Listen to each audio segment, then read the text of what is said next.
ผู้ชายคนนี้บ่มีดีสำเขาดอกลาแต่ก็จะขอฟันฝ่าด้วยหักศรัทธาด้วยแห่งที่มีเมื่อเจ้าเสื่อมัน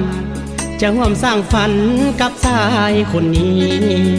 แม้นทางเลือกอื่นก็มีน้องยังยินดีเลือกอายสู่ไปเจ้าตัดสินใจ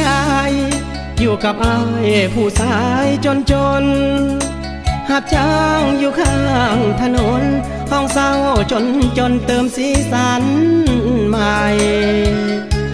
ยามพบปัญหาเจ้ายืนเคียงข้างให้กำลังใจจะตกอยู่ในภาวะใดเจ้าก็ยิ้มให้อายเสมอมาเจ้าคือนาง